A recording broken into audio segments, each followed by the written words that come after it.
And we are live, y'all. Welcome back. Welcome back to the BIRTHFIT podcast. I am your host, Dr. Lindsey Cantu. I'm also your founder, your BIRTHFIT founder and CEO. And for those of you that don't know, BIRTHFIT has been around since 2013.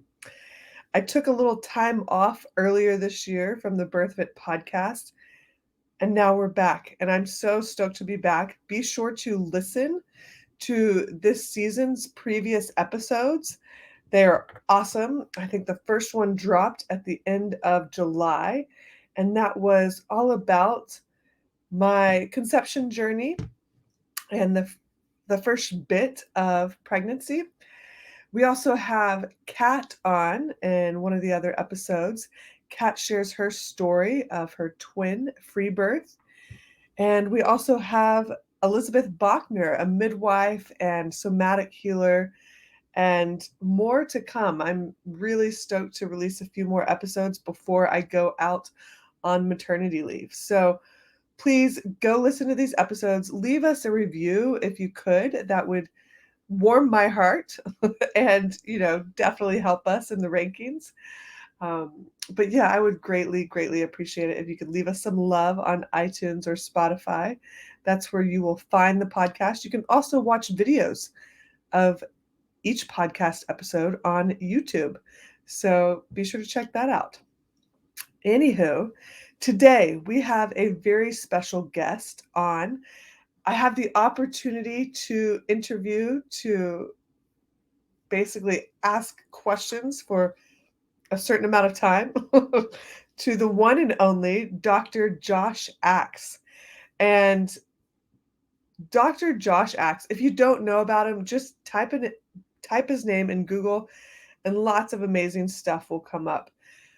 Dr. Josh started as a doctor of chiropractic. He's a certified doctor of natural medicine and clinical nutritionist with a passion to help people eat healthy and live a healthy lifestyle.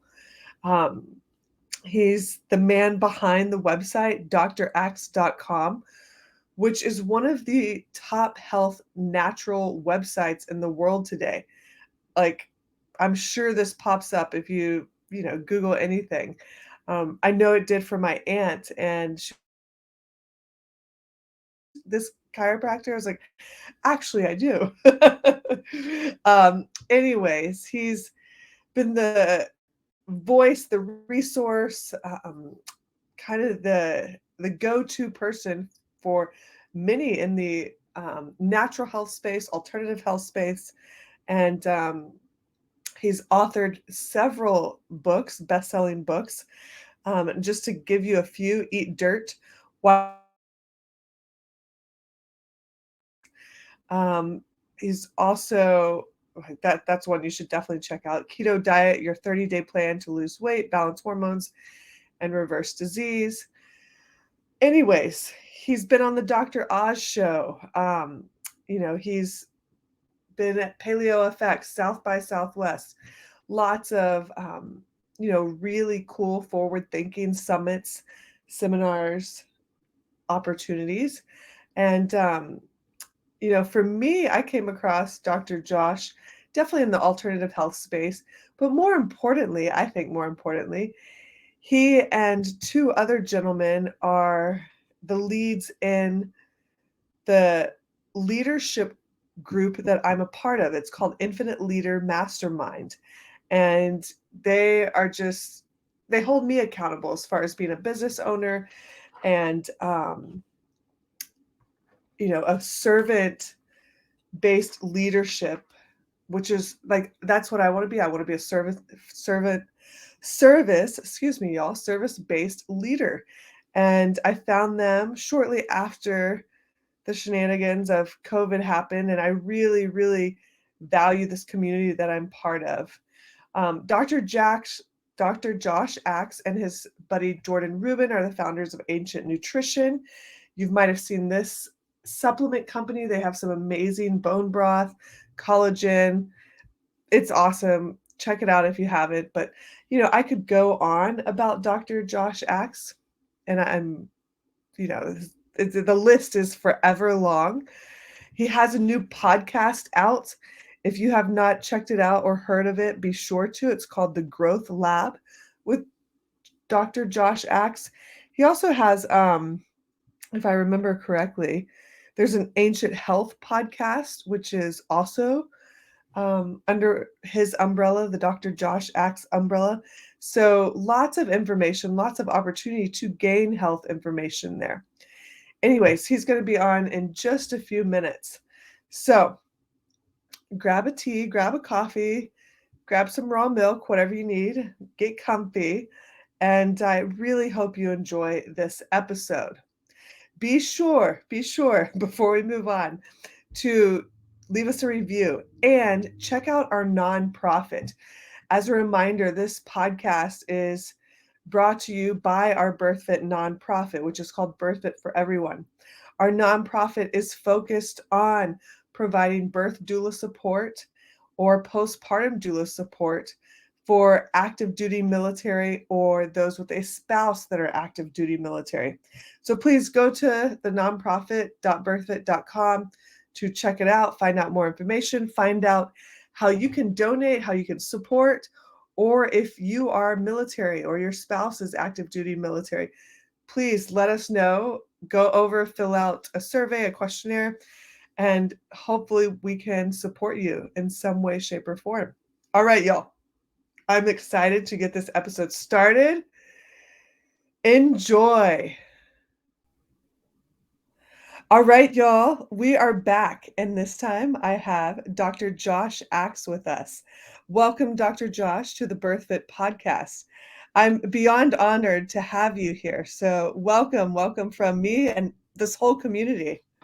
Well, hey, Lindsey, it's an honor to be a part. I've been, following you on Instagram and all the great things you're doing in health and fitness and pregnancy. So, again, thanks for having me. I'll actually tell you too. My wife is pregnant right now. She's due pretty soon. So, with our second. So it's I did a quick story. My wife and I are very into fitness ourselves, and our first pregnancy with our daughter Arwen, she's 3 now. But my wife and I, we like to lift a lot of weights. And so even when she was many months pregnant, she was still lifting pretty heavy. And people were looking at us at the gym, like worried, like, should you be lifting weights when you're pregnant? And so anyway, so I love what you're doing. Yes, we got a lot of the eye for sure. Oh, well, congratulations. That's awesome. And what's funny is I was having I get these feelings about this, and I was listening to another podcast that you did, and you said our kids instead of just one kid. And I was like, yeah. Okay, maybe there's something else coming, something brewing. Yeah, in fact, I'm thinking well, let me say what happened on this podcast. I think it was my first. So we released a podcast recently called The Growth Lab, and we got some great people on there. I'm excited. We actually Carrie Underwood's coming on next week, and some others. So it's going to be great. But I was actually recording the first episode. Well, one of the first episodes, and I had to catch myself because I was going to say it on air, and I realized Chelsea would not. We're a little more introverted, more private for her, and so I realized I need to give myself another month before I let the cat out of the bag. So that was me catching myself, but you still picking up on the subtle cue. Yeah, there's something in me. I was like, okay, what's going on here? I want to know more. Yeah. Well, awesome. Let's dive in. Before I start picking your brain all about pregnancy and your wife, sounds like I got to get your wife on here. But she's great. Yeah, it would be amazing. So we were just talking a little bit before about BirthFit and what BirthFit is. And for many of, our listeners, BirthFit very much is a, physical fitness program. We call ourselves nervous system based general strength and conditioning. So it's like general strength and conditioning that supports the human as a whole, the woman as a whole. But I would love to get into a little bit of mindset stuff, a little bit of deeper stuff with you, because I know that's what you've been touching on, and basically what your life's path has kind of shifted you into, from more of a food is medicine to more of maybe a mindset is the priority. And I don't know if I'm right there, but can you share a little bit about your journey and how important the mindset is? Yeah. So, I love health and wellness. And so I've been teaching people how to use, food as medicine now for 15, 20 years. Yeah. And it's been something I've really loved. And I think it's absolutely important. I'm still going to continue to teach on it. But one of the things I think I've always been very aware of is that health is body, mind, and spirit, right? And so I think our mindset and or even our spirituality really plays a big role in us living the best life possible and being healthy. And I had had a health sort of catastrophe about a little over a year and a half ago, where I went in for just something very routine. I was squatting, deadlifting, swimming, cycling, very good shape. But I had a little bit of a back issue from bulging a couple discs a few years prior. And I went in for a procedure. I'd had it before. It was like a stem cell PRP procedure. And I've had it done 3 times before. And I was almost at 100%. I'm like, I'm going to get this one more time. Just it was using some of my body's own blood, and they kind of Mhm. concentrate the growth factors. And so I went and got it done this time in my disc. And um, a few days later, I just wasn't feeling the best. And then I felt worse and worse and worse. And then finally, I couldn't figure out what was going on. They went and did an MRI early, and they said, well, it doesn't, it just looks like you have maybe some sort of injury here that didn't get better. When, again, this was all supposed to help. And then after 4 months, I got to the point where I couldn't walk. And so literally, I couldn't even get out of bed. But when that happened, went and got an MRI, they found out I had a spinal infection. So Oh. my bone was infected, my disc, I had osteomyelitis. So the infection was in the bone, eating away at the bone. So really serious. And then I went and did everything I could to treat it naturally. So I started doing hyperbaric chamber for 2 hours a day. I did vitamin IVs and antibiotic. I did IVs with colloidal silver and ozone therapy and Mm. a number of methylene blue, all kinds of things to get well. Earth supplements. I mean, it was like 8 hours of therapy a day. Cold laser, pump machine, and I got to the point where it wasn't feeling worse. And so I kind of stalled it. But then after a few weeks, it still wasn't completely getting better. So I met with an infectious disease specialist, how to get on actual, I've hadn't been on an actual drug since I was, I want to say high school, but Wow. ended up doing that for a short period of time after doing an antibiotic. Now I was able to cut the time in half. I had to be on it through hyperbaric chamber and some other things, but I got on that a little bit, and that in conjunction with all the things I was doing was able to kill the infection and overcome it. But by the time this was all said and done, all these treatments, I didn't walk for 10 months. Mm. And so I could crawl a little bit to a Yeah. pool and get in a pool and be more upright. But this is almost the past, year of my life was this. And through that time, it was really challenging because I'm this person who teaches about health, and I was in such a health crisis. And I remember too, it's like not being able to play with my 2-year-old was the hardest part of the whole thing at the time, Mm. and just months before I was throwing her up in the air in the Yeah. pool and just doing every activity you can imagine with her. And I went from literally not being able to even move at all. I mean, it was that bad, that painful in that disc from that infection. So, anyways, I through that time, the thing I really found that was most important was my mindset was critical to my healing, to my well being. I'm a very positive person, and so I'd never felt emotions like depression and despair Mhm. at all, or even anxiety. I'd never really felt Mm. them. I think truly to where, and I had and I felt those. And after a few days of kind of feeling a sense of despair, I realized, you know what, like this isn't serving me. This is not. I know that God is for me, not against me, and He works out all things for my good. And so I just said, you know what, I'm going to change my mindset right now and believe for the best. And when you look at the clinical research, you'll see as well what you believe really matters. If you believe, which the infectious disease doctor told me, you may be permanently disabled, and and I just chose not to believe that. Right. And I said, you know what, I'm going to believe the best outcome, that I'll be throwing my baby girl up in the air in the pool again, in the near future, and I'll be, anyways, and I will be. More refined and the best I could be. One of the other things I found that was so important, Lindsey, was that rather than feeling like a victim in this situation, because what happened wasn't my necessary. Now I took some ownership, Right. but at the same time realizing this happens, like the chances are literally 1 in 250,000. Like it's very, very unlikely to happen, and I could have been in a victim mentality, but instead I said, you know what, I'm going to use this to refine me. And so I had conversations like asking my wife, like just reflecting, like how can I be a better husband, how can I be a better dad, while I couldn't throw went up in the air and do some of the things. She would crawl in bed with me and we'd watch her favorite show at the time, which was Peppa Pig and Paw Patrol. And so we would, just having quality time that way. And I just did everything I can to still serve my family, connect with my family, lead my businesses. I wrote a book that time while I was in bed. It comes out here next year. It's called Think This, Not That. It's all about the mindset to overcome limiting beliefs and live your best life possible. I actually went to school. I took classes. I actually got a master's in leadership from Johns Hopkins University. And I did all this while I was, just bedridden, unable to get out because,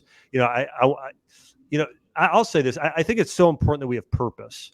I saw a study the other day and it said that only 25%, and this is a very accurate study. It was done by Gallup, and they do a lot of these polls. And they found that only 25% of people know their purpose and feel like I really know what my purpose is. So if you think about that, if 75% of people don't know their purpose, it's really hard to be motivated. Now, another 25% might kind of have a fuzzy idea of, maybe I'm called to do it, like a few things. So they're doing some things. But I found for myself, because I had such a concrete purpose of knowing, I really believe I'm called to help save and transform lives through health, through mindset, through, just a number of things. I believe that I'm going to live for eternity.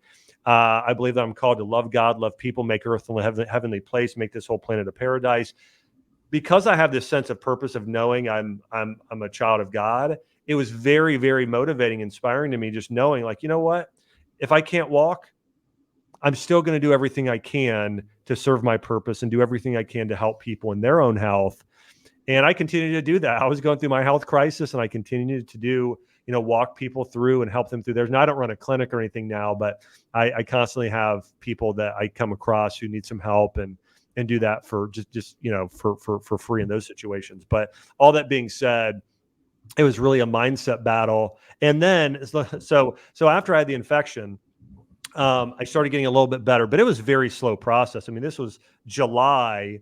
I had this injection and I didn't walk until May, so it was a long process. And then I got on a walker for a period of time, a little bit better and better and better. And then I got Bell's palsy, which was so random, but then so I couldn't eat food. And then right after that started going away, I got, I had what is it called? I got vertigo to where all of a sudden I couldn't stand because my body, I hadn't stood for so long that I couldn't get my equilibrium. So that took about 2 weeks before I could.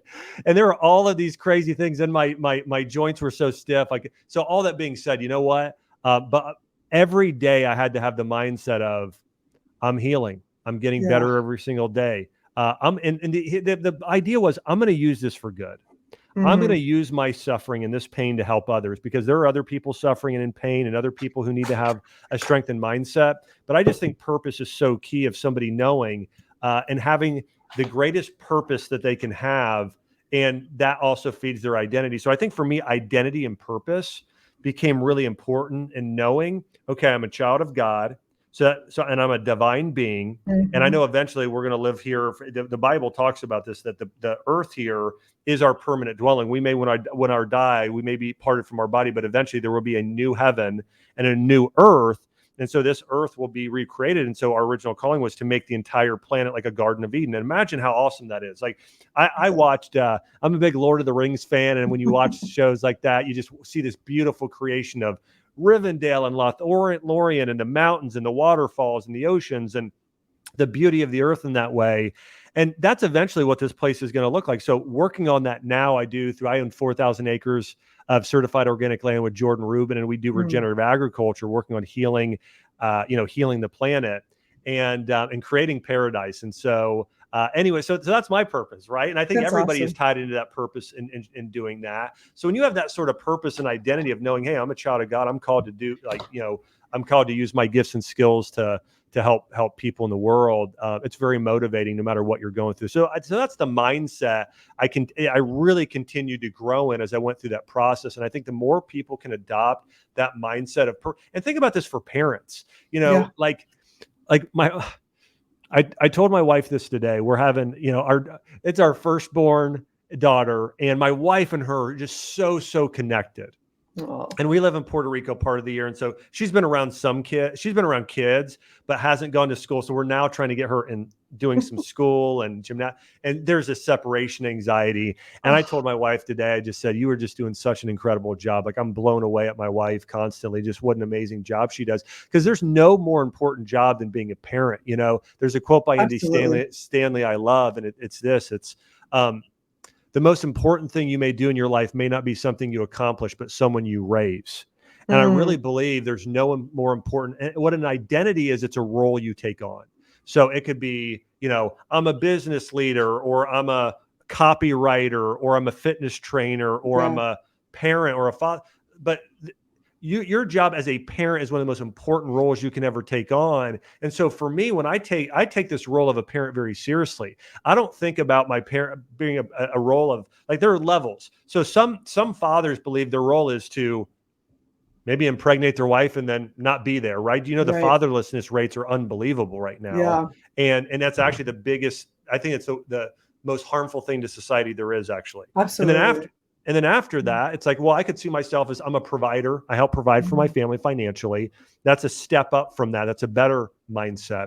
And then you could go, it's to be good, not bad, but at least be good at what I do. But you know, my mindset is, I'm called to be the best father possible, and to both nurture my daughter and encourage her, find out what her gifts are. I want to nurture her and I want to challenge her. So I want to be able to see what are the unique gifts in Arwen, and do everything I can to take her skills to the highest level and her character to the highest level, mm, making sure she's kind and generous and not entitled and loving. And so my role as a father is to pour my heart and soul into raising the best human being possible, mm, and just loving her and also challenging her in order to be that type of person. So I think the more meaning people can attach to their roles and their responsibilities, the more inspired you are. There's a lot of people who maybe feel tired and worn out, and that's a whole nother issue. Maybe that's over, or it could be over being too busy in your life right. and not maybe having certain priorities set and saying no more. But I think for me, that's the mindset I've adopted, is sort of like, to me, the most important thing is to be a good dad and a good husband. And anyway, sorry, I talked a long time there, but those are some of my learnings. That's some of the mindset that I came out of with it through this crisis. It's so freaking cool. It's really cool to hear you voice all that and share all that. I shared with the BirthFit community before you got on that I'm part of your leaders group, your leaders mastermind. Yeah, And yeah, so I got to meet you once in person and then all this stuff happened. But, sharing with the group, like you absolutely showed up, for us as best you could. Whether it was a Zoom call or a recording or whatever. yeah, And, that's greatly appreciated. And, what you modeled was phenomenal through it sounded like almost a freaking whole year that you went through this journey of like not knowing whether, you were going to be healed on the other side. yeah, yeah. It definitely was that. And I'll say too, I love if we have any other practitioners on here, Yeah. we have that last leaders mastermind group we're a part of. If we have anybody who wants to be part of like an iron sharpens iron group of a lot of people in the health space, feel free to reach out, DM Lindsey or myself Yeah. on Instagram. We'd love to have you at our next event here. We do a virtual event. And then we also do a live event in Nashville in October, which are you, anyways, I'm looking forward to, I won't be at there some this point. fall because I'll, I'm due next Oh, month. that's right. You are. Okay. Well, if not, I'll see some of your friends there, maybe from the BirthFit Yeah. community, but I'm sure Yeah. you'll be zooming in. But so Good anyways, I'll stuff. say, like, I love that group because It's community is awesome. just so important, right, to us being our best. And I also Absolutely. love working with practitioners because what you do is so powerful and so meaningful, right? I mean, what you're doing through the whole, through the whole birthing process of helping women get, when you look at the studies on this, and I'm very familiar with a lot of the studies on, you know, the health of the mother is so critical to the health of the child. I mean, this is Absolutely. true in terms of mental health. It's true in Yeah. terms of the gut microbiome. It's true of the level of fitness and cardiovascular health. But we're learning now through the study of epigenetics that Mm. I mean, it is everything you do you pass on to your child in some form. And fitness is really, really important. And the other big one, I did mention this earlier, gut health is a really big deal. Taking care of your Yeah. digestive health, man, that's important for pregnancy. Absolutely. I think, it's one of the reasons why I got pregnant at 40, is the care I took of myself, and I got healthy Yes. and cleaned everything up. And, people ask me, "Oh, how long did you prepare for conception?" And I'm like, "Well, BirthFit started in 2013, so probably 10 years." Wow. Yes. Wow. But anyways, okay, so I wanna back up, and I wanna talk about, you mentioned purpose, and, very clear on your purpose. However, what if somebody's listening and they're like, "I have no idea what my purpose is. I don't even know where to Yeah. begin." Yeah. Anything you So, could share with yeah. them? Yeah. So we have a global purpose and then your individual purpose. Let me hit on global, and then I want to get into how Perfect. people can find their individual purpose and then cultivate that. So when we talk about a global purpose, I think, again, for me, coming out of, if we're talking about a Judeo-Christian faith, there's a very specific idea there. Now, listen, if you are Buddhist or Hindu or Muslim, I mean, you can tie into this to a degree as well. I think everybody can. But again, when I read the Bible specifically, we're called to do a lot of things, but the most, uh, both in the Old Testament and the New, you're hearing love God and love people, right? Mhm, mhm, And what that word love means is self-sacrifice. And so where you're not thinking mhm, about how do I benefit myself, it's the golden rule. We've all heard this. By the way, Buddhism has the golden rule in a different way. It's worded a little differently. So do a lot. And it's do unto others as you would have them do unto you. But it's not like we think of it. It's even more so. So for instance, for me to really do unto you, Lindsey, as I would have you do unto me, I would be thinking, I wonder how I can help serve Lindsey. mm, Okay, she's due here in a month. What can I do in order to benefit her? Can I send her some supplements? And I was actually thinking about this when we were talking about it. I was like, is there any, she's probably read every book, birth books. I probably won't send her one of those, but it did cross my mind. And just, hey, maybe there's some foods, maybe there's something like mm, what can I do to support you? And then also there are some people who need this. But also, like, it just also, I know you're such a just a brilliant skilled individual. So also I'm thinking at a business level, like, how can I help you reach more people that are mm, pregnant who need this information, right? How can I support you in your career and all the great things you're doing through BirthFit? So I think when we think about do unto others, it's not just don't be mean to somebody. It's right. how can I really pursue this person and do everything I can to fight for them? There's a scene in the movie Lord of the Rings that kind of sums it up. And Frodo is on Mount Doom. And if you haven't watched Lord of the Rings, sorry if I'm nerding everyone out here, but where Frodo can't make it up the ring. He has this one ring. He's got to destroy it to save the world, and he just can't do it. And his partner, Samwise Gamgee, says, "Don't worry, Mr. Frodo. I'll bring you to the top." And he throws him over his shoulder and literally carries him to the whole top of the mountain all the way there. And sometimes we have to do that for others. But I think that's part of loving people. It's the word agape. It means self-sacrificial love. And it's really the love of a parent. Mm, Think about all the things a parent sacrifices for their kids, their time, their energy, sometimes part of their career, all kinds of things, yeah, right? We sacrifice. But the thing that I found is the sacrifice is worth it. My wife would say the same thing. We have sacrificed certain things for our daughter now and our second on the way. And I'm sure we're going to experience a lot more sacrifice, but it is so worth it. But that's love, right? It's that sort of sacrifice that a parent makes for their kids, but it leads to this level of just living a more meaningful life. Like mm, that leads to meaning. And so, all that being said, when you think about purpose, loving God, so what has God called you to do? Now, what do you want to do? What has He called you to do? And then also loving other people in that same way. And the next thing is making the planet into a paradise. If there's trash, pick it up. Don't do everything we can to beautify the home you're in, your landscape. Just make the earth a paradise. And eventually, we're all going to be here on the planet, and we're going to be in a situation where we're going to be turning this place into a Garden of Eden. And your dream home, it will look like a garbage dump compared to the perfect home you'll eventually have. All that being said, like that's what I visualize and think of and know that that's what things are going to be like. So we have a global purpose to love God, love mm, people, make the earth a heavenly place. Now we all have an individual role that's a part of that. And you discover that by asking four main questions. number one is, what am I passionate about? And I think you can find your passion in a couple ways. One, you're kind of saying, like, what do I love to do? Okay, what do I really like to do? But also, what breaks your heart? What is that? Is there an injustice in the world? Or is there something that, like for you, Lindsey, part of your purpose is you're helping pregnant mothers be as healthy as possible, both, pre, during, and even post, right? So you're Mm-hmm. helping moms in this incredible way. And it's an awesome purpose, right? Mm-hmm. And it's probably because you love it, and maybe somebody did it for you and it impacted your life, and so you want to help others. So whatever it is, but it's something you love to do. That's number one. You're passionate about it. Number two, you're good at it.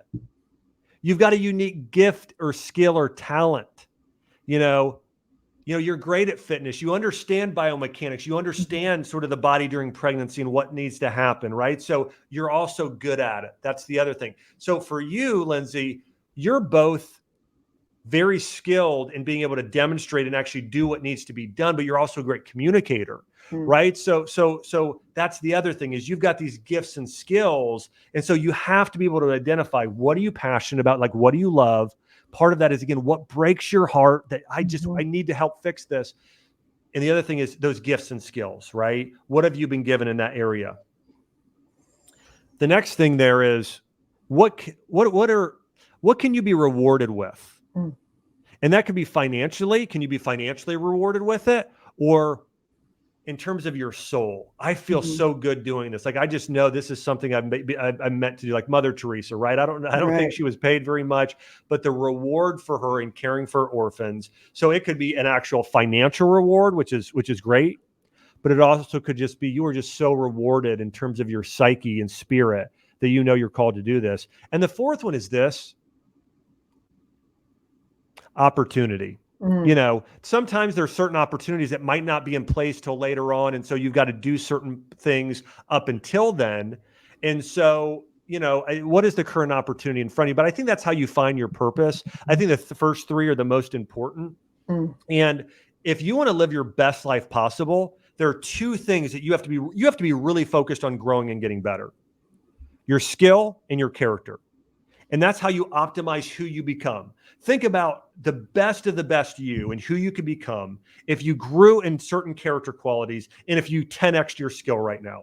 Think about yourself, Lindsey, and I'll think about myself in the same way. Think about if we became 10 times better at communicating our message. We became more articulate. I watched someone like Jordan Peterson, incredibly articulate, right? Like, let's say we continue, and there's other, Shade Zahari, she's a psychologist I love, incredibly. Let's say we continue to be more and more articulate.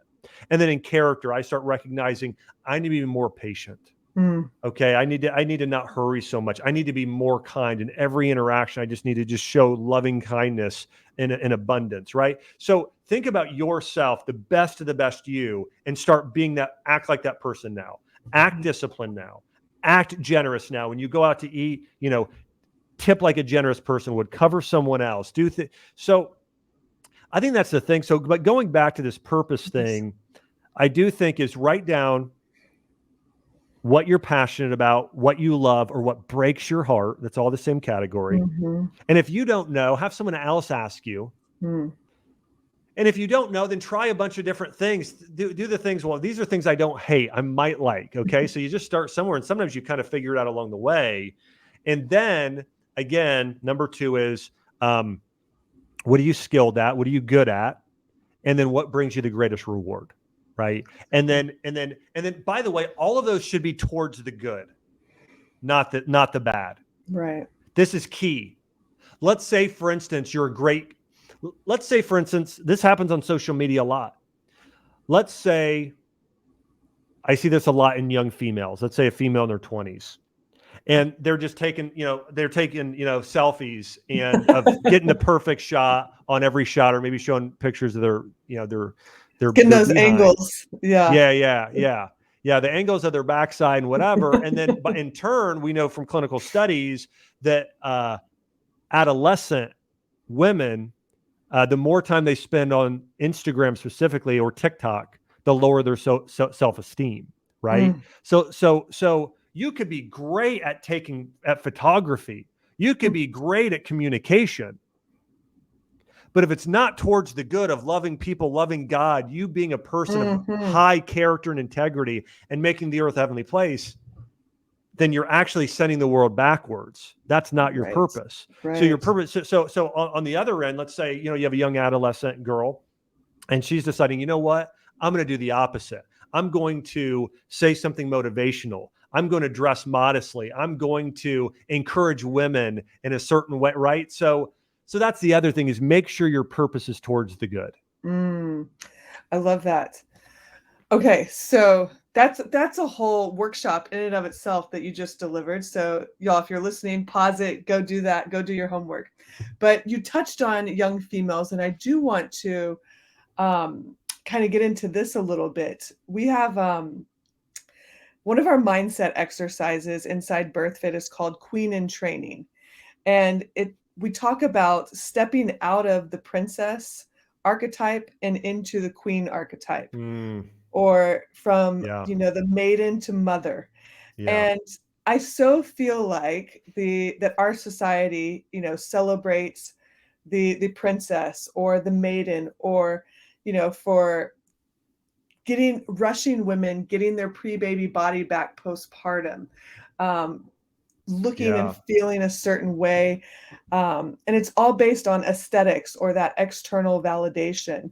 And I think there was, yes, I totally stalked some of your podcasts before, but you talked about a to-be list and stepping into or Yeah. trying on characteristics. And that really resonated with me, because we talk about, okay, what are some characteristics you want to try on or practice being in this, queen in training phase.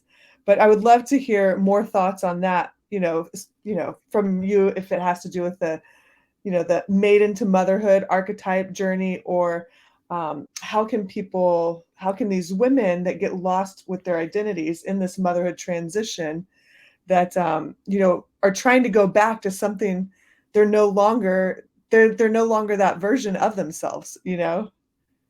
Yeah. So what society's done, and I love that you're getting the archetypes here. I've studied a lot of psychology over the Yeah, years, and good. what you hit the nail right on the head. And what's praised today is only the princess. The Hmm. father is vilified, the mother is vilified, and the prince is vilified.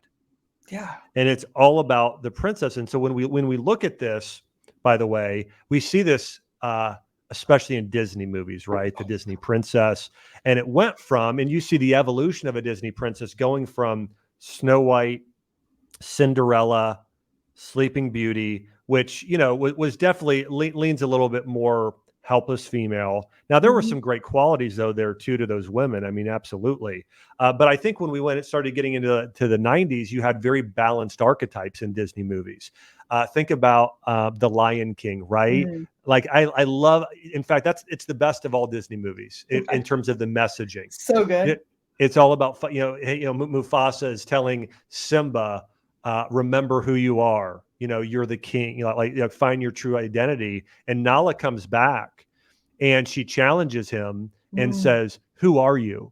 And she challenges him, to go from, you know, uh, irresponsible prince to actually becoming the Yeah. king he was meant to be, right? And even the lyrics in the song. And so, that's this sort of,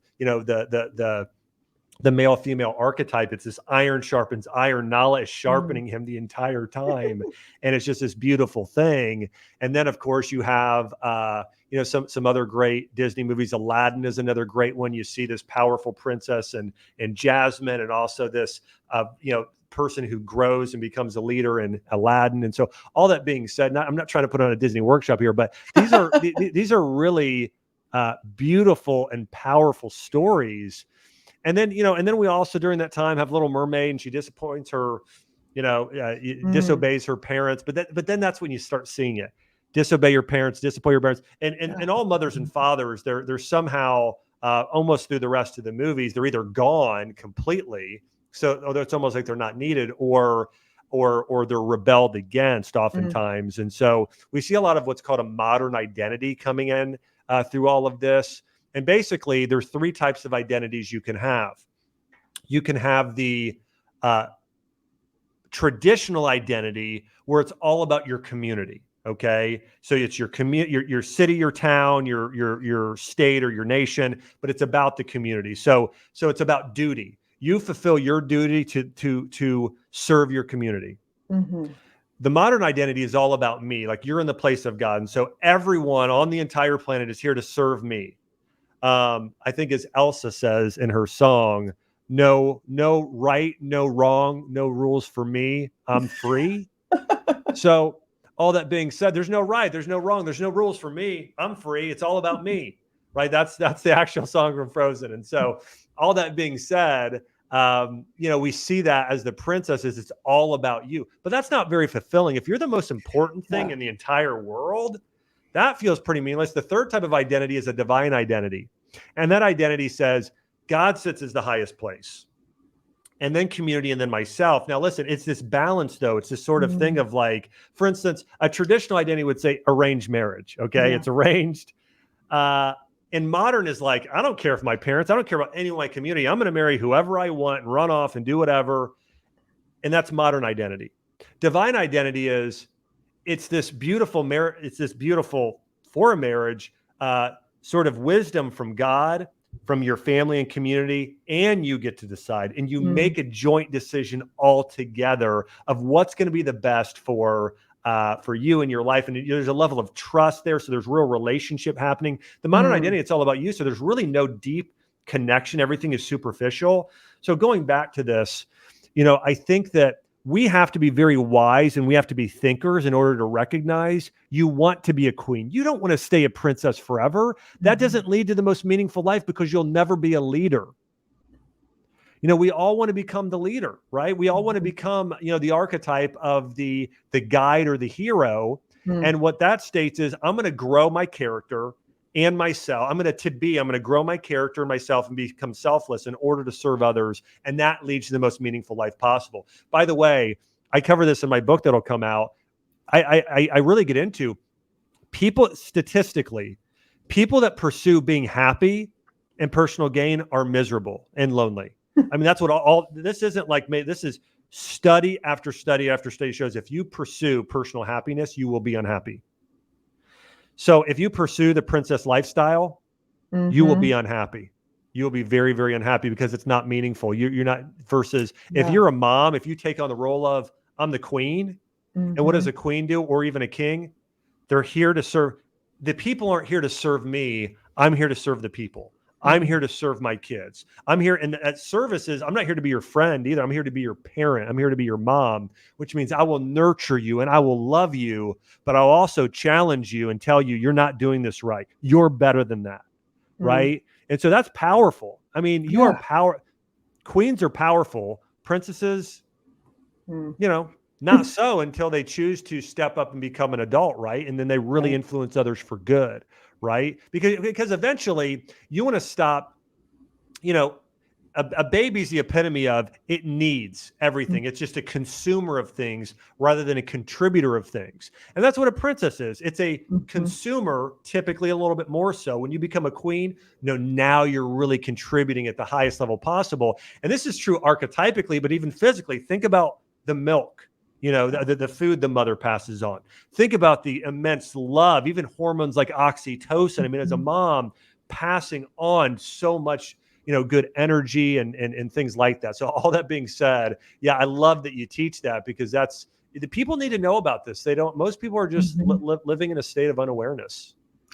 Right. And I feel like that contributes so much to when women have this identity crisis, when they go through the motherhood transition. And then on the other side of their postpartum, it's 1 month in, 2 months in, and they feel all alone at the house or they're isolated and, they don't feel a sense of purpose. They don't feel no passion. They feel like they've lost who they are. And it's Lindsey, can I say, I think that's a cultural issue.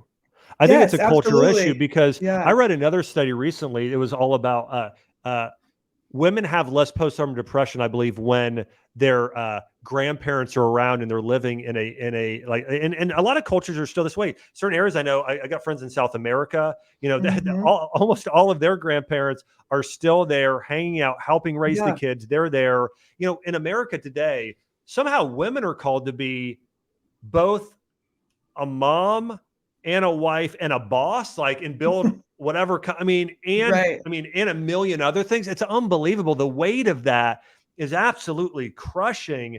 And I did a video just recently here on, or actually it's about to be released. And it was, if moms were to be paid as in a profession, if somebody's a stay-at-home mom or dad, stay-at-home parent, Right.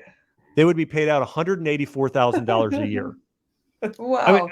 do you know what I'm saying? Yeah. So for any parent to feel like, and this is rampant on Instagram, especially on the political, not to make Oh, it totally. political, it happens a lot more on the left than on the Right. right. Not to say it can't happen on both, but you see this a lot to where it's like, oh, if you're a stay-at-home mom, like, that's a bad term. I don't even know if I like stay-at-home mom, just be mom. Okay, Yeah. as a mom, like, your value, first off, it's priceless. But even in our metrics today, it shows it's worth around $200,000 a year. I That's mean, legit.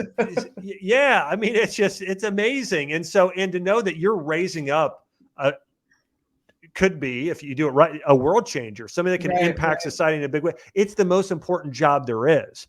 And so the fact Absolutely. that, the only reason, I think the biggest reason, now I do think there's some hormonal things for a short period of time, but I think Yeah. the reason mostly why women feel that today is they don't have, enough family support, both of, grandparents and even the church or synagogue or community around, and also maybe not understanding and being told this is the most meaningful profession on the planet. Absolutely. Yeah, for sure.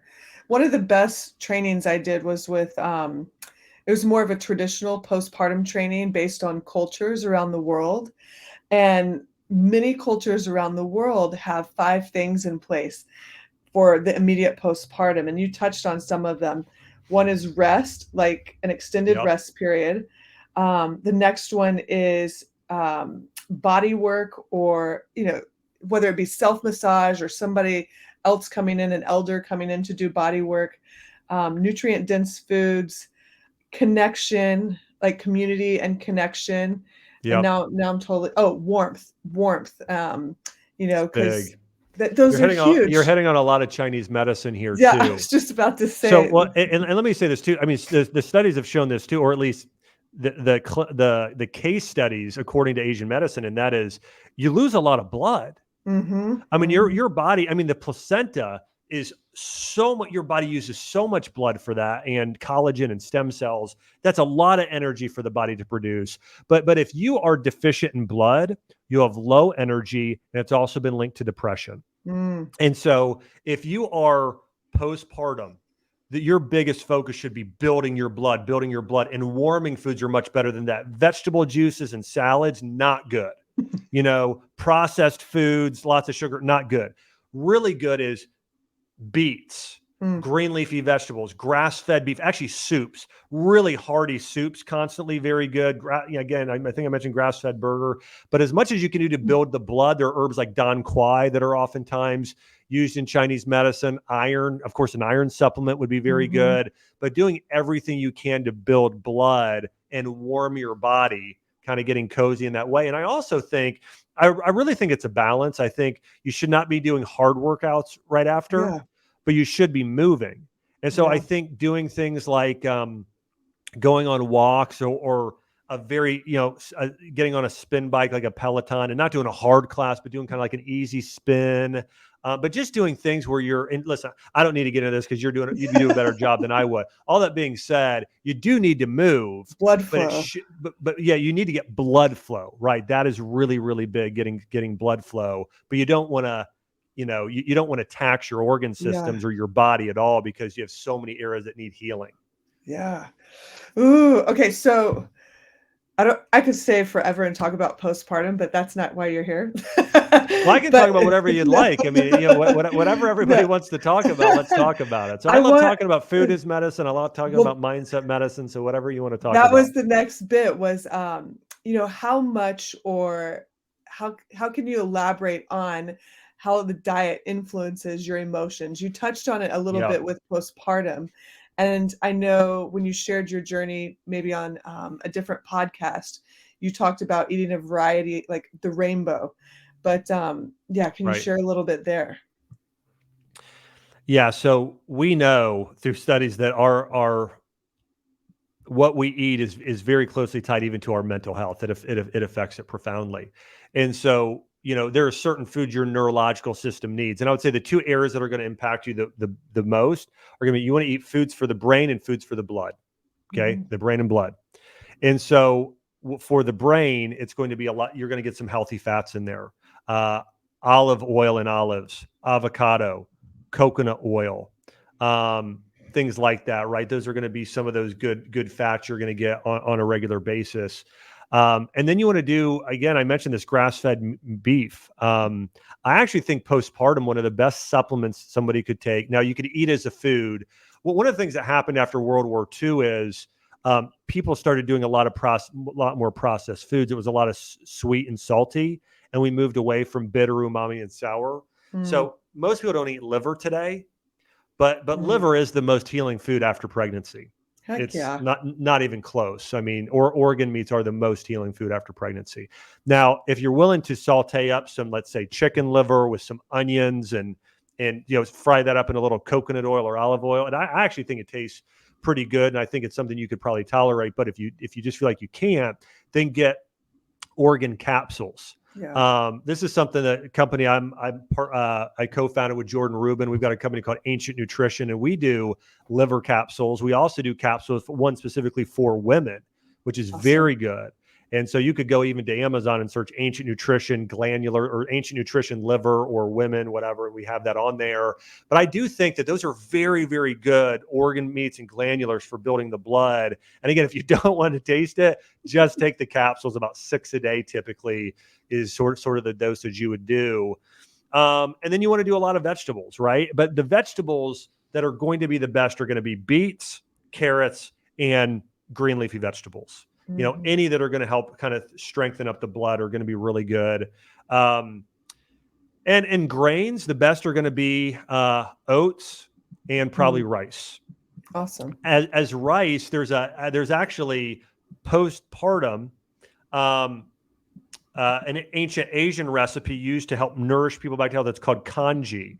And Mm. basically, what you do is you take rice, you throw it in a crock pot or a slow cooker or whatever, you cook it overnight to where it's mush, and then you'll add different things to it. So they use this as sort of their conduit as a form of medicine. And so, for instance, if you want to build your blood, they would take the rice and then they would add in, like for a blood builder, they would add in dates and maybe certain berries like goji, a lot of things that are red, you'll notice a lot of these Awesome. blood builders. And you could look up kanji blood building recipe, kanji postpartum recipe. There's recipes I'm sure people could find online. There's immunity recipes where you add, and you said warming the body. That's one reason they'll add some things like ginger in there, typically that kanji Mm. recipe as well. But rice and oats are going to be the two best sort of, they're really warming, nourishing grains. Sweet potato is also very good. Butternut squash, things like that. Those are all going to nourish that part of the body.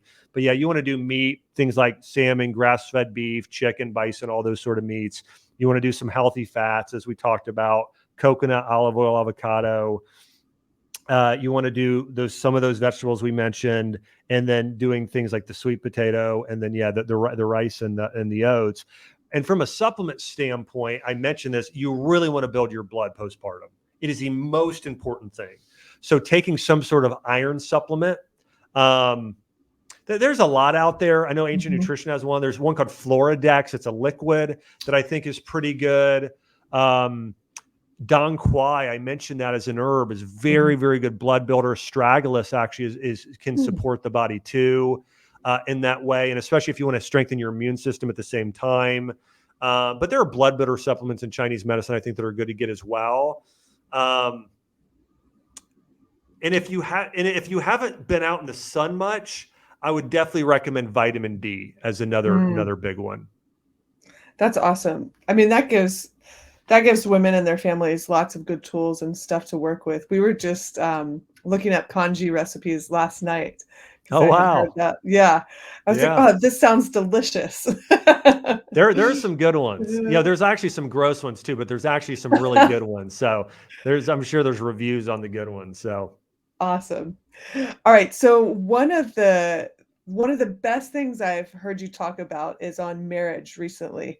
And since we're on the postpartum topic right now, relationships go through a lot of shifts, especially when you go from 0 to 1 kid. And people lose track of their relationship, their couple yeah, unit. yeah. And yeah, what kind of tips do you have for parents that have gone through they've have this kiddo, maybe 3 months old, and they're figuring out how to navigate life with a baby, how to navigate their relationship, Yeah. Yeah. Yeah. So here's the first thing in the way that I always think about things, and I think this is very biblical, but it's you always start with the end in mind. I mentioned purpose earlier. Mhm, People are like, "What's this guy?" I'm talking about eternity, right? There's a quote from C.S. Lewis, and he says this. He says, "The people that make the most impact in this life think most about the next life." mm, And if you think about someone like Martin Luther King Jr., Mother Teresa, or you know, uh, these people were always thinking about eternity and God, and that was very much part of their mindset. Now, let's dial it back a little bit and let's talk about as parents. We might think that, and this is for, and I think there's a kind of holistic idea here of you want to do it one for each other, but also it's the most impactful thing you could do for your kids. mm, you know when and let me talk about for each other first. I think what, in order for us to the first time that God says something isn't good is when man is alone. He said, this is mhm, good, this is good, this is good, the birds of the air, the sky, all these things are good. Man is alone, this isn't good, right? So it's yeah, the first thing that, so we are created. And when you read the Bible, I think this is interesting, there's actually the word for Eve, the word for spouse, that word actually means in Hebrew beneficial adversary. mm, And but it's beneficial adversary. It means iron sharpens iron in that way. Like that's your spouse. And so like, but you have to have each other. You cannot be your best self without the male and the masculine and the feminine both sharpening each other the whole that throughout the whole process.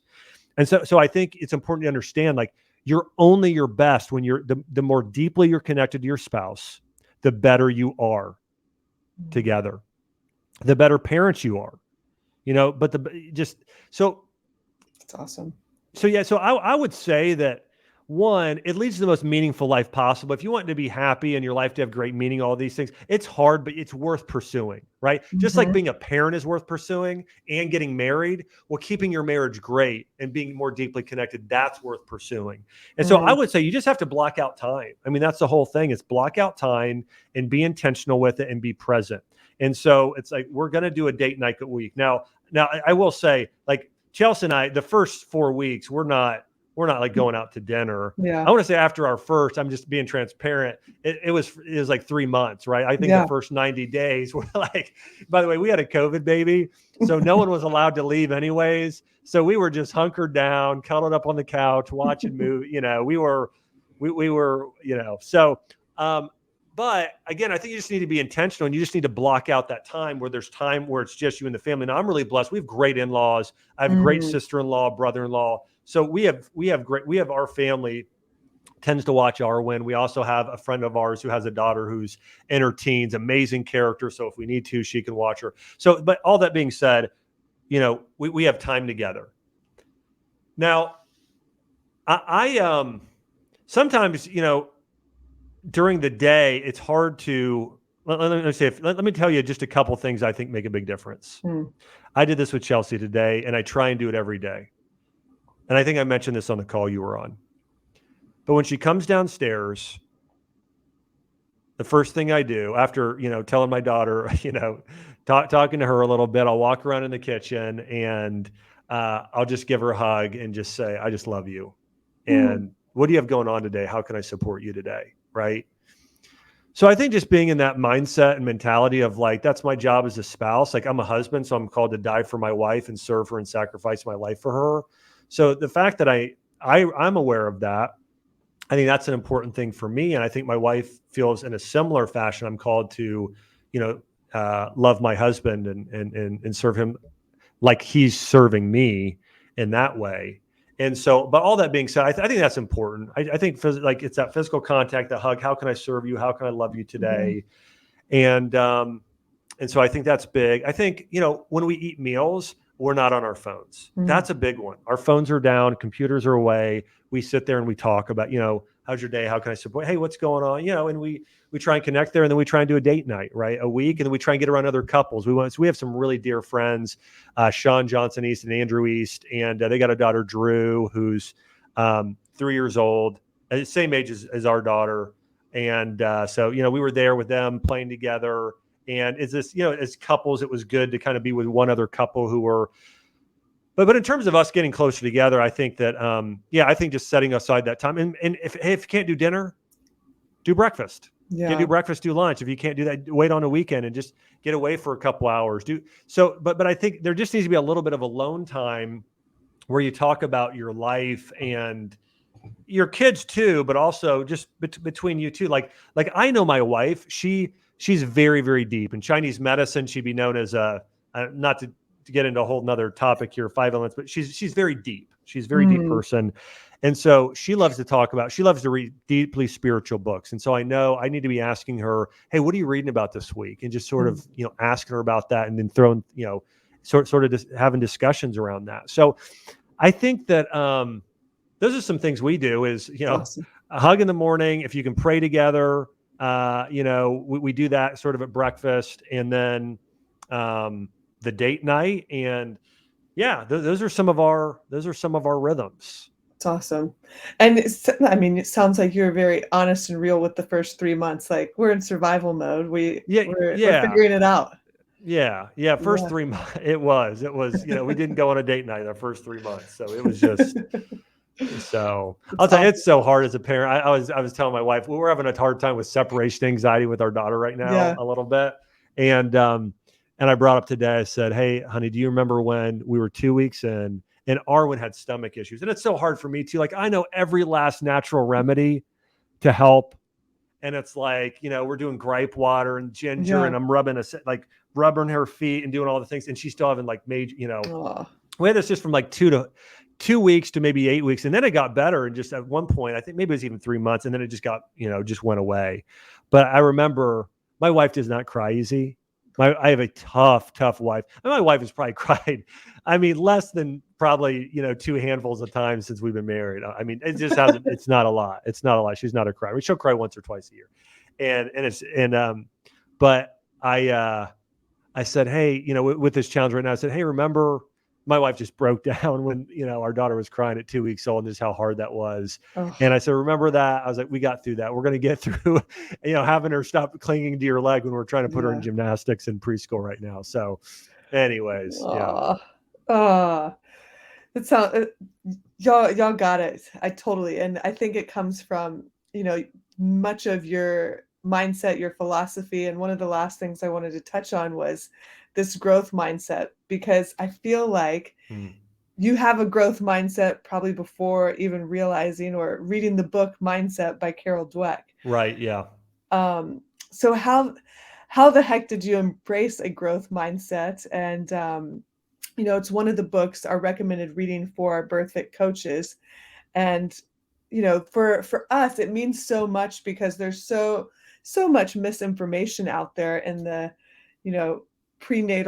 preconception, prenatal, postpartum world. And one of the things we want to give moms, new mom hopefuls, new families is hope. And I think the growth mindset is a great tool for that.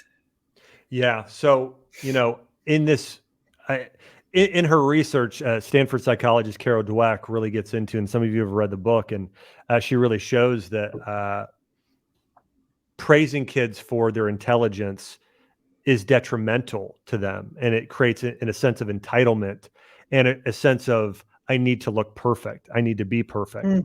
And so what will happen is these kids, if you tell them you're smart or you're perfect, or you praise their accomplishments, hey, you got a trophy, good job because you got that. What happens is that then they get the sense of, well, I need to look perfect. And so they might even lie about it. In fact, there's another study after that study that showed that those kids are much more likely to lie because their parents will be disappointed in them if they didn't get an award or if they didn't get an A or if they misbehave or whatever it is. So it's kids will lean into whatever you praise. And so you need to praise effort and character. That's what you need to praise. And so if it's, for instance, if you scold your kid at a greater level, if they said, hey, I made a mistake, I did this, I took this from somebody, I cheated, I whatever. If you scold them for a greater level than that versus if they, if they found out and you scold them the exact same way. So for instance, if Arwen, my daughter, if she would cheat on a test one day, and if she would fess up and tell me, say, you know what, I'm feeling guilty about this, I cheated. Versus if I had to find out and she hid it from me and even lied about it, her punishment would be so much more severe if she lied about it. Because honesty and truthfulness is so important, right? So now, I mean, there are probably other examples of that, but my whole point is, it's like right now, even with our, and she's 3 years old, but I started doing this when she was 1 before she even understood what I was saying. If she worked really hard at something and gave an effort, that's what I praise. Hey, you gave it your all. You left it all in the field. That's what we praise, as much as possible. And not to say you can't say, I mean, listen, between the ages of 1 and 5, they don't understand this as much in terms of you saying, like, is my daughter good at drawing a circle now? No, she's terrible, right? But actually, she's getting better. But all that being said, but that's what matters. She's getting better. So we just praised, hey, you got better. Hey, you got better. So that's what we praise. And this is just important for everything in life. But you want to praise character anytime they show kindness. And that's what you want to discipline as well if they're not. And so it's like, you stole a toy from another kid. That's not okay. Hey, we share. Hey, you shared. And you just want to continue to incentivize good character and effort. That's awesome. Do you feel like you were raised in that way, or did you have to learn that growing up at some point? I was raised that way. Yeah. That's awesome. I had great parents who, now this was not conscious on their part, but my dad, I shouldn't say totally unconscious, but my dad is an old military guy, served in Vietnam, worked on telephone poles outlined in freezing Ohio, just like he was a, he was a very, disciplined person. And he really praised work ethic. You work hard, you give it your all. Like I remember one time I walked off of the soccer field, or my coach told me to come over and I walked to him. And then my dad do you ever have that? Now, my dad never did this to my sister. My dad was like afraid to discipline my sister for some reason because she was a girl. But for me, I got plenty of discipline. I think I was probably the only sibling that got spanked. By the time they got around to my brother, it's like, do whatever you want. But for me, my dad would give me the old arm grab. And he was like, if your coach tells you to come to him, you sprint, you don't walk. Things like that. I had that type of dad, which I am so, so grateful for. But my dad praised effort. If we lost, he was okay with it. Yeah. As long as I gave it my all. And as long as I showed sportsmanship. Another player fell down. I helped him back up. My dad would tell me, of all the things in the game, the thing I'm most proud of is that you helped that other player back up, right? What you recognize and praise, that your kids will remember forever. And so you have to decide what is most. You have a to-be list for yourself. What is your to-be list for your kids? I want to be wise. I want to be a good leader. I want to be kind and generous. Okay, well, here's a to-be list for my kid, and I will be very attuned to what's happening here, and then pointing out, hey, you weren't kind here. Here's how to be kind. Here's what I want to see you do next time. And you're acting like a coach in that way and helping them to be all they can be, right? And that's what we're called to do as parents. We're called to, by God, to find out those talents our kids have and take their character and take their talents and their character to the highest level possible. That's awesome. Well, Josh, thanks so much for hanging out with me. I don't want to steal too much more of your time, but I could pick your brain for hours. Pick your brain and your heart. Thank you. Well, Lindsey, thanks for having me on. Again, I love what you do and love your community of coaches because this is something that's so needed. I can tell you, like just thinking about my wife as she's gone through. Now, my wife is very fit. She's a chiropractor. She's a CSCS trainer. And by the way, if you want to know our biggest marriage arguments, I know you didn't ask for this, but it's when my wife is better, like, and I know a fair amount about fitness. I mean, I've done fitness videos, all Yeah. this sort of stuff, but my wife really understands ergonomics and functional movement. Yeah. And so our biggest marriage arguments, the biggest argument we ever got in was I was lifting weights incorrectly. And she's like, you're not doing this right. And finally it's like, you're in the middle of setting trying. I'm like, I just drop the weight and walk out of the room. Like, okay. And I try and be, I am very coachable, and I try and be as humble as possible because my wife is just an incredible instructor. All that being said, I have a wife that's very wired very much like you and a lot of the great men and women in your community. So again, I'm really grateful for all that you and your whole team does. Oh, well, thank you so much. That means a ton to me, actually. So I appreciate it so much. And I appreciate all you do in this world and the leadership advice and guidance you've given me over the last year and a half, 2 years. So grateful. Thank you. Awesome. Well, Lindsey, thanks so much. And I did want to mention, hey, if anybody Yeah. wants to follow, I'm going to be doing a lot of posts on Instagram. You can follow me at Dr. Josh Axe. I have a podcast as well. It's called The Growth Lab. And so if anybody wants to search it, you could search YouTube or iTunes or Spotify, just Josh Axe Growth Lab. And so I got a podcast there. If anybody wants to listen, we're putting out some good stuff. Oops. So Lindsey, again, thank you so much for having me. Really appreciate it. Absolutely. Where can people find you on Instagram? Oops. Alarm clock. Sorry. Yep. So people can find me on Instagram. It's at Dr. Josh Axe, at Perfect. DrJoshAxe. Awesome. Well, thanks so much. I'll let you Great. know when Thanks. this goes live. Thanks for your Awesome. I'll time. get it out. Hey, thanks, Lindsey. Thanks, everybody. All right. Bye, Dr. Josh. Bye. All right, y'all. That's a wrap. What a beautiful, beautiful episode. Like I said, I feel so freaking honored to have had the opportunity to pick Dr. Josh's brain, pick his heart, and so freaking cool that him and his wife are pregnant again. Well, she's pregnant with their second. So, all the good news. Definitely take this episode, listen to it a couple times, press pause. Like I said, there's many little workshop exercises, tools in this one episode. So do what you can to get all you came for. Get what you came for this episode. If you have any questions, please don't hesitate to reach out. Email us info@birthfit.com or reach out in the DMs on Instagram at birthfit. And be sure to give Dr. Josh Axe a follow if you don't. And check out his new podcast, The Growth Lab. Lots of good info there. And like you said, if you are a leader, a coach, or a healthcare professional and you want more information about the Leader Mastermind group, definitely reach out. I can give you, it's like I said before, it's been, such a beautiful group for me to be a part of. But if you have any questions, I'm more than happy to answer. All right, y'all. Last thing, don't forget to check out our nonprofit, nonprofit.birthfit.com, and give us some love over there. Donate $5, $10, whatever you can. Leave us a review on iTunes or Spotify, and I will see y'all soon. All right. Have a great week.